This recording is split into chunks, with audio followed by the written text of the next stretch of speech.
बृहस्पतिवार के दिन सभी लोगों को मेरा प्यार भरे ओम नमो भगवती वासुदेवाय। तो ये मैंने बेसन बना लिया है। शाम का पीला भोजन करना चाहिए। कथा है कि उदासी से कहा था पीला भोजन नहीं है, तो एक महात्मा 2 थालों में पीला भोजन लेकर के आए थे। तो बृहस्पतिवार के दिन पीला भोजन करने की परंपरा है। तो मैंने तो आज नहीं, मैं लगभग प्रयास करती हूँ पीला ही भोजन हो। सबको पता होगा बृहस्पतिवार के दिन पीले कपड़े, पीला प्रसाद, चने की दाल, चने का लड्डू और पकौड़ी, बेसन पराठा जो भी हो, सब पीला ही भोजन होता है। तो वो जो संत थे वो पीला भोजन लेकर के आए थे। रानी के पास कुछ था नहीं, राजा चले गए थे विदेश। तो महात्मा तो उन्होंने दासी ने कहा था कि आओ हम तुम दोनों भोजन कर ले। तो रानी ने कहा था कि भोजन क्यों मेरा उपहास करती हो, मेरे घर में तो कुछ नहीं है।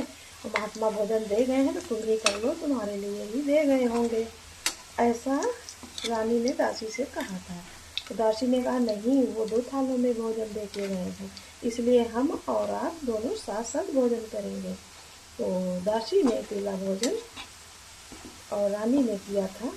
तो बृहस्पति के दिन शाम के टाइम प्रसाद पीला दिया जाता है, ऐसा कथा में लिखा है। जो हमारे धर्म शास्त्र हैं, कुछ न कुछ उनका रीजन रहता है। तो गुरुवार के दिन, बृहस्पतिवार के दिन प्रयास करो कि पीला ही भोजन हो, पीला ही वस्त्र हो और चने की दाल से कुछ न कुछ जरूर हो।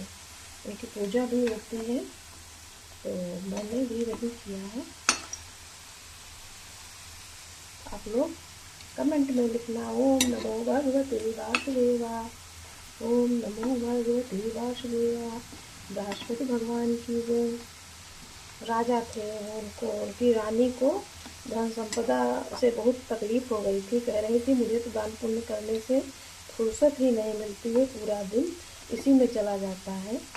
तो महात्मा ने कहा था धन को शुभ कार्यों में खर्च करो, दान पुण्य करो, प्याऊ लगवाओ, कुंवारी कन्याओं का विवाह करो और गौशाला में जा कर के गौओं की सेवा करो, उसमें खर्चा करो, प्याऊ लगवाओ।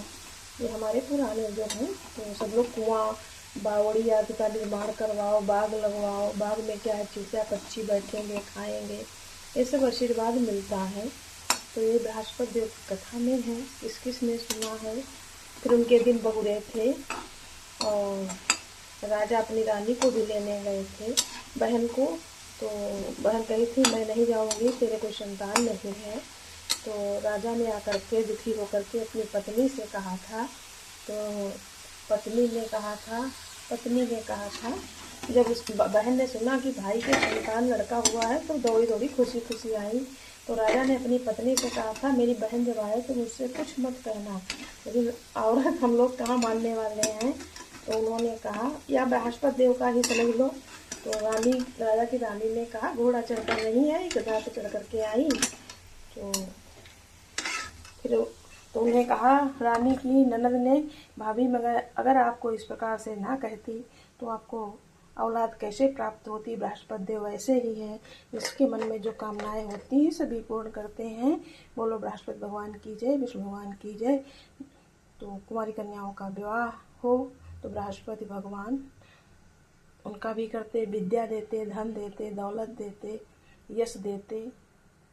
इसी के साथ राधे राधे।